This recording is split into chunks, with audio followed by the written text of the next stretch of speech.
মা এই মাছ পছন্দ করে না, তার জন্য সাধারণত এই মাছ বাড়িতে আনা হয় না। পাঙ্গাস মাছ বাচ্চাদের কথা খেয়াল রেখে ওর বাবা নিয়ে এসেছিল। আর আমি এই মাছটা অন্যভাবে রান্না করি, কিন্তু আজকে একটু অন্যভাবে রান্না করলাম। একদম মাংসের মতো কষে কষে রান্না করেছিলাম। আর খেতে কিন্তু একদম মাংসের মতনই হয়েছিল, চিকেনের মতো। আর খুব জুসি হয়ে গেছিলো পিসগুলো। আর বাচ্চারা খুব ভালোভাবে খেয়েছিল, বুঝতেই পারিনি এটা মাছ না মাংস। তো আশা করি যারা পাঙ্গাস মাছ খেতে পছন্দ করেন না, এইভাবে রান্না করে খেলে অবশ্যই ভালো লাগবে। তো তার আগে আপনারা যদি ফেসবুক পেজে হয়ে থাকেন তাহলে পেজটাকে ফলো করে দেবেন, এবং ইউটিউব চ্যানেলে হয়ে গেলে থাকলে সাবস্ক্রাইব করে বেল নোটিফিকেশন অন করে দেবেন, যাতে সবার আগে ভিডিও নিত্য নতুন পাওয়ার জন্য। তো রাজবংশী স্টাইল ফুডে আপনাদের স্বাগত। আমি চম্পা, শুরু করছি আজকের ভিডিও। তো আমি প্রথমে মাছগুলোকে ম্যারিনেট করে নিলাম লবণ ও হলুদ, একটু সামান্য তেল দিয়ে।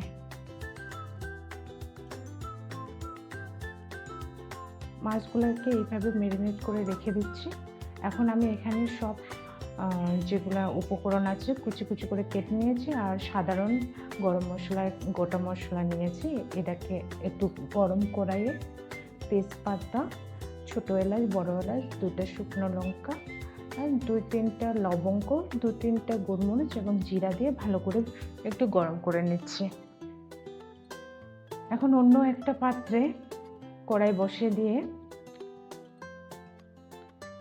সাদা তেল দিয়ে দিচ্ছি ও 2টা ছোটো এলাচ দিলাম, একটা তেজপাতা, কিছুটা জিরা একটু ভালো করে ভেজে নিয়ে এখানে পেঁয়াজ কুচিগুলো দিয়ে দিব। এই রান্নাতে আমি কোনো বাটা মশলা ইউজ করিনি এবং কি কোনো গুঁড়ো মশলাও ইউজ করিনি। যে মশলাটা আমি ব্যবহার করেছি সেটা দিয়ে এখানে করেছি। তো পেঁয়াজগুলো দিয়ে একটু লবণ দিয়ে ভালো করে ভেজে নেওয়ার পর রসুন, আদা কুচি দিয়ে দিচ্ছি একে একে। ও একটা লঙ্কা দিলাম আমি, আপনারা যেরকম ঝাল খান সেরকম অনুযায়ী লঙ্কা দেবেন। ও হলুদ গুঁড়া দিয়ে খুব ভালো করে আগে ভেজে নিচ্ছি। মশলাটা যখন তেল ছেড়ে দিবে তখন আমি একে একে মাছগুলোকে দিয়ে দিলাম। আর এখন আস্তে আস্তে আমি মাছগুলোকে যেভাবে মাংসের মতো কষি সেভাবে কষে কষে রান্না করব, একটু একটু করে। কোনো জল ব্যবহার করব না।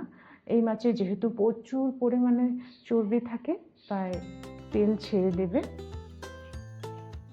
একটু আলতো হাতে রান্নাটা করতে হবে, যেহেতু মাছগুলো আমি ভেজে নেইনি।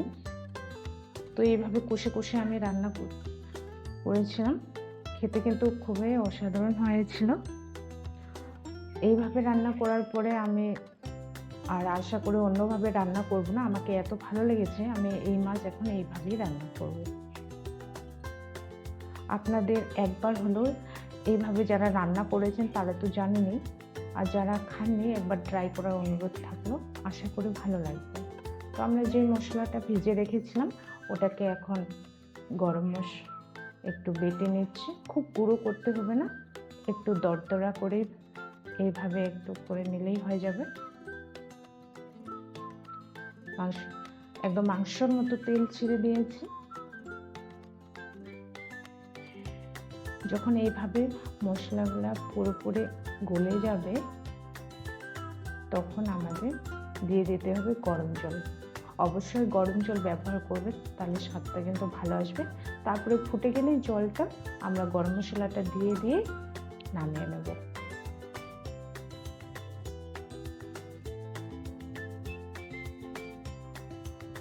আমাদের হয়ে গেছে মাছের ঝোল রেডি।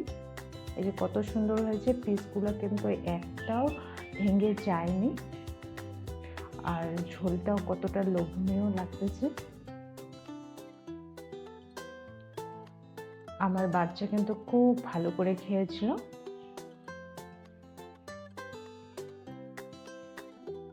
আমি একটু ভাতের সঙ্গে নিয়ে নিলাম। তো আমার ভিডিও যদি আপনাকে এতক্ষণ একটুকু কোথাও ভালো লেগে থাকে তাহলে অবশ্যই লাইক, কমেন্ট, শেয়ার করবেন। তাহলে দেখা হচ্ছে পরবর্তী ভিডিওতে। ততক্ষণ ভালো থাকুন, সুস্থ থাকুন। সম্পূর্ণ ভিডিওটি দেখার জন্য আপনাদের সকলকে অসংখ্য ধন্যবাদ।